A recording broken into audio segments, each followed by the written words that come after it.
Hey everybody, I wanted to make this short video now that we're coming up on tax time as a couple of pointers and 5 tips as you file your taxes that might save you a little bit of money. But before we get into that, I need to remind everybody one last time about filing for your homestead exemption. If you've purchased a primary residence here in Florida, you only have until March 1st of this year to file for your homestead exemption.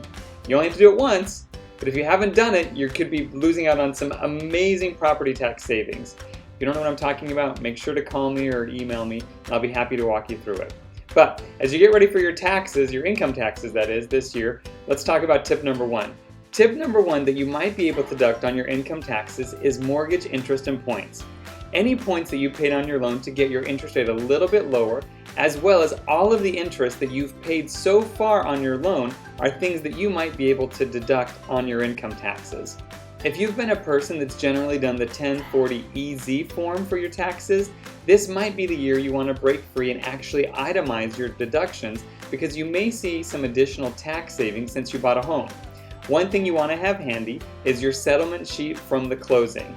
That's the 2-column document that the title company gave you that had all the costs and charges as well as the credits from your closing.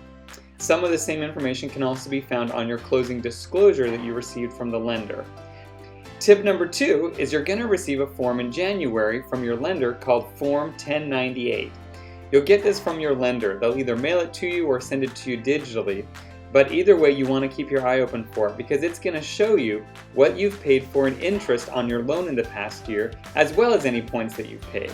And that actually brings us to tip number 3, which is your real estate property taxes paid for the year. For most of you, your real estate taxes were either paid at closing if you closed towards the end of the year, or they were paid by your lender from the escrow account that they set up for you at the closing if you closed before October.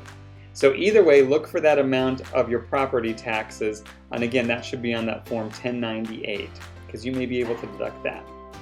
Tip number 4 is a quickie. If you had any big improvements on the house, like adding energy efficiency items or things like that, you may want to look in to see if you're able to deduct any of those types of items on your taxes.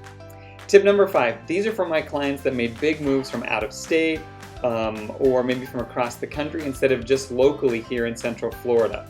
You may be able to deduct some of your moving costs, so be sure to look into that as well. So there's my 5 tips for you.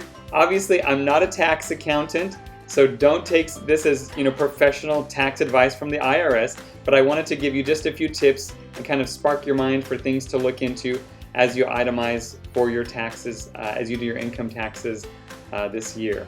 Of course, I hope you're enjoying your home. I hope you have had a great time in the house so far.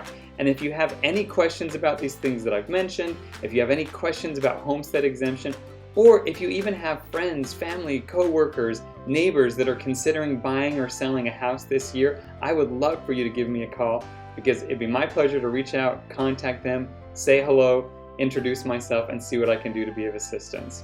Anyways, happy taxes everybody, and good luck!